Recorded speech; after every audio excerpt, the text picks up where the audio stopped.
لبیک لبیک لبیک یا رسول اللہ، لبیک لبیک لبیک یا رسول اللہ۔ تاجدار ختم نبوت زندہ باد زندہ باد، من سب نبیان فاقتلوہ۔ لبیک لبیک یا رسول اللہ صلی اللہ علیہ وسلم، تاجدار ختم نبوت زندہ باد زندہ باد زندہ باد، من سب نبیان فاقتلوہ۔ آج اہم مسئلے پر گفتگو کرنا چاہ رہا ہوں، اور وہ یہ ہے کہ فرانس کے خنزیروں نے میرے نبی پاک صلی اللہ علیہ وسلم کے خاکے بنائے، یعنی کارٹون بنائے، اور سرکاری عمارتوں پر انہوں نے آویزہ کیے۔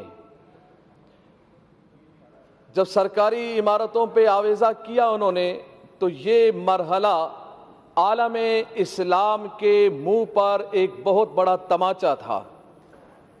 پاکستان میں رہنے والے مسلمانوں کے لیے، دنیا جہان میں رہنے والے مسلمانوں کے منہ پر یہ ایک بہت بڑا تماچا تھا کہ اگر کسی کے باپ کا کارٹون بنایا جائے یا کسی کے ماں کا کارٹون بنا کے چوراہے پہ لگایا جائے، اس کو بہت غیرت آتی ہے، بہت پریشان ہوتا ہے، وہ آپے سے باہر ہوتا ہے کہ کس نے یہ کارٹون بنایا اور کس نے لگایا چوراہے پہ، کون ہے، کیا نام ہے اس کا، مارنے دوڑنے کو لگتا ہے۔ پوچھا جائے کیا ہوا، بولا میرے ماں کے یا باپ کا کارٹون بنا دیا۔ بڑی غیرت کھاتا ہے انسان۔ جب ہمارا عقیدہ یہ ہے، میں تو چاروں طرف سے یہی سن رہا ہوں، دائیں بائیں سے، کہ نبی اکرم صلی اللہ علیہ وسلم کی عزت پر کوئی دو رائے نہیں ہے، مگر مجھے نہیں سمجھ میں نہیں آ رہا ہے دو رائے کیسے نہیں ہے۔ آپ کی رائیں تو کسی اور طرف جا رہی ہیں، آپ کی رائیں تو یہود و نصارہ کی طرف جا رہی ہیں۔ آپ تو برطانیہ کو خوش کر رہے ہیں، آپ تو یہود و نصارہ کو خوش کر رہے ہیں۔ کہیں برطانیہ ناراض نہ ہو، کہیں امریکہ ناراض نہ ہو، کہیں فرانس ناراض نہ ہو، کہیں یہ کافر یہود و نصارہ ناراض نہ ہو جائے، اور یہ ناراض ہو جائیں گے تو ہم مر جائیں گے، ہم بھوکے مر جائیں گے۔ کیا ہم بھوک سے، اس خوف سے ہم ڈر رہے ہیں؟ بھوکے تو ویسے ہی نہ ڈھال ہے پاکستانی۔ مہنگائی دیکھیں، افلاس دیکھیں، بے روزگاری دیکھیں، ملک کا کیا حال بنا ہوا ہے۔ پھر ہم یہ کہتے ہیں کہ نہیں معیشت تباہ ہوگی۔ نہ، معیشت تباہ تب ہوتی ہے، زندگیاں تباہ تب ہوتی ہیں، ملک تباہ تب ہوتے ہیں، اقوام قوم تباہ اس وقت قومیں تباہ ہوتی ہیں جب رسول اللہ کی عزت پر پہرے داری نہ ہو، جب ہم بے غیرت بن جائیں، اپنے کانوں میں ہم روئیہ ڈال دیں اور اس بات کو ہم گوارا کر جائیں کہ میرے نبی کے خاکے بن جائیں، اور ہم آنکھوں کو بند کر لے، زبان کو بند کر لے، کان کو بند کر لے، ہیلے بہانے کرے کہ ملک تباہ ہو جائے گا، ہم تباہ ہو جائیں گے، معیشت ختم ہوگی۔ نہ، پیدا کرنے والا میرا رب ہے، رزق دینے والا میرا رب ہے۔ جب میرا رب رزق دینے والا ہے، کافروں کو بھی رزق میرا رب دیتا ہے، تو پاکستانیوں کو بھی رزق میرا رب دیتا ہے۔ رسول اللہ کی عزت و عظمت اگر نہیں ہوگی تو پھر پریشانی آئے گی، پھر ملک تباہی کی طرف جائے گا، پھر ملک بربادی کی طرف جائے گا، پھر معیشت خراب ہوگی، پھر لوگ پریشان ہوں گے۔ جب تک رسول اللہ کی عزت و عظمت پر ہم پہرے داری نہیں دیں گے، یہی حال ہوگا۔ اور یہی حال ہوا کہ ہمارا معاہدہ ہوا، جو کہتے ہیں ہم ریاست مدینہ کے دعوے دار ہیں، مگر ہمیں احتجاج کرنا پڑ رہا ہے رسول اللہ کی عزت کے لیے۔ آپ اگر ریاست مدینہ کے آپ دعوے دار ہیں تو پھر آپ کا کام تھا کہ ہم سے پوچھے بغیر، ہمارے احتجاج کیے بغیر، ہمارے اسمبلیوں میں بولے بغیر، ہمارے روڈوں پہ آئے بغیر، یہ کان سے پکڑ کر سفیر کو نکال دیتے اور کہہ دیتے کہ ہم اس خنزیر کو برداشت نہیں کرتے جس کے ملک نے ہمارے نبی کی گستاخی کی ہے۔ اور یہ بات کی جا رہی ہے جی ہم اگر سفیر کو نکال دیں تو پھر کیا اس بات کی گارنٹی ہے کہ پھر وہ گستاخی نہیں کریں گے، وہ گستاخی نہیں کریں گے۔ وزیر اعظم صاحب نے یہی بات کی ہے، وہ تو پھر گستاخی کریں گے۔ ارے یہ کون سی بات ہو گئی؟ جب تم نے اس بھارت کے پائلٹ کو نکالا تھا ادھر سے پاکستان سے، جب ان کے حوالے کیا تھا، تو یہ بات کیوں نہیں کی کہ اب تو ہم حوالے کر رہے ہیں؟ اس بات کی گارنٹی کیا ہے کہ وہ پھر حملہ نہیں کرے گا، وہ تو پھر بھی حملہ کر رہا ہے، وہ تو بارڈروں پہ حملہ کر رہا ہے، وہ کشمیریوں پہ حملہ کر رہا ہے، مسلمانوں پہ حملہ کر رہا ہے۔ یہ فلسفہ اپنے پاس رکھو، یہ بزدلانہ فلسفہ ہے، یہ بزدلانہ فلسفے میں اپنے آپ کو مت چھپائیں، بلکہ رسول اللہ کی عزت کے لیے، غیرت کے لیے۔ وہ نور الحق صاحب نے یہ کہا کہ جی یہ تو علماء و مشائخ سے زیادہ عاشق رسول ہے عمران خان۔ میں نے کہا اتنا بڑا عاشق رسول، منت میں کروں کہ گستاخ کو نکالو، منت سماجت ہم کریں، ہاں خون ہم بہائیں، زخمی ہمارے لوگ ہو، پریشان ہم لوگ ہو، ایف ای آر ہم پہ کاٹی جائیں، مقدمات ہم پہ ہو، اور کہتا یہ ہے کہ میں عاشق رسول ہوں، میں عاشق رسول ہوں۔ آج اس اسمبلی کے ممبر ہمارے ایک شہزاد بھائی نے کہا میں تو غازی عبد القیوم صاحب کے خاندان سے ہوں، میں اس لڑی سے ہوں، ماشاءاللہ۔ میں نے کہا بہت اچھی بات ہے، آپ کی رگوں میں تو عاشق رسول کا خون دوڑ رہا ہے، تو ہونا تو یہ چاہیے تھا کہ جب ہم رسول اللہ کی عزت کے لیے روڈوں پہ ہم بیٹھے تھے، پرامن احتجاج کر رہے تھے، آپ کو چاہیے تھا یا تو آپ استعفیٰ لکھ کے دے دیتے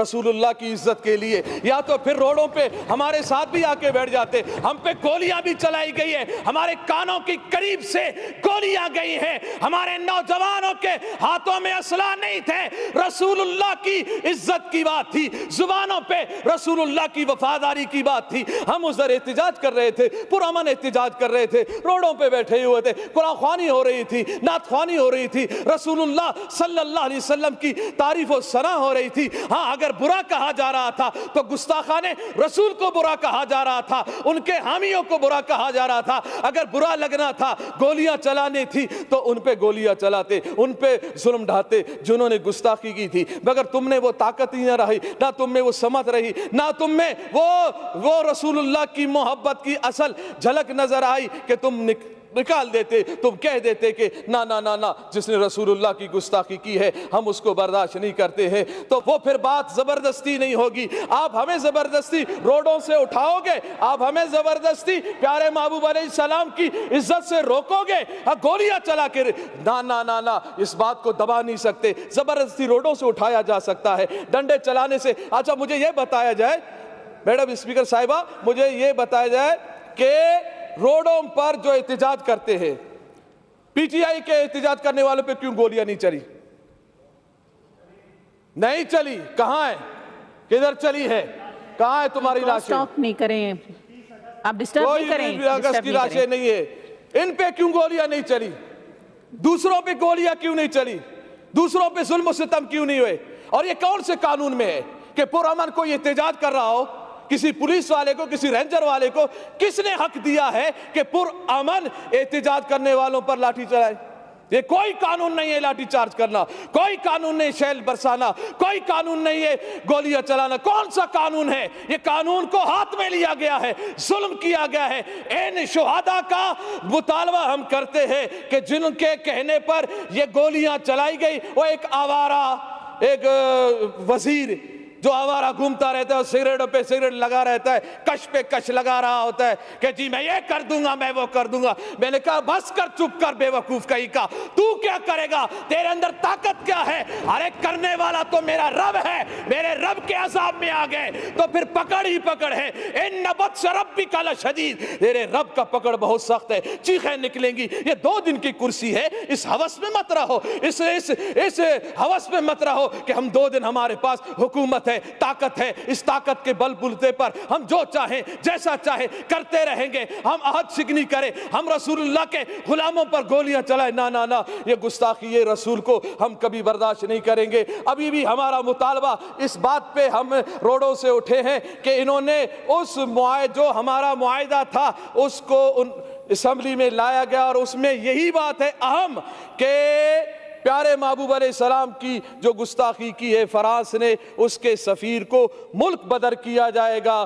ہم اس جملے جب یہ اتنی بات ہو گئی، ہمارا کون سا بڑا مطالبہ تھا؟ اتنی بات تھی نا کہ سفیر نکالا جائے۔ سفیر نکالنا کون سی بات ہے؟ چھوٹی چھوٹی باتوں پہ بھی سفیر کو نکالا جاتا ہے، ملک بدر کیا جاتا ہے۔ بس اسی دعا کے ساتھ کہ اللہ تعالیٰ پاکستان میں نظام مصطفیٰ صلی اللہ علیہ وسلم قائم فرمائے، اس کے اسباب و ذرائع بتائے، اور اللہ تعالیٰ دین دشمنوں کو نیست و نابود فرمائے۔ لبیک لبیک لبیک یا رسول اللہ، لبیک لبیک لبیک یا رسول اللہ۔ تاجدار ختم نبوت زندہ باد زندہ باد، من سب نبیان فاقتلوہ۔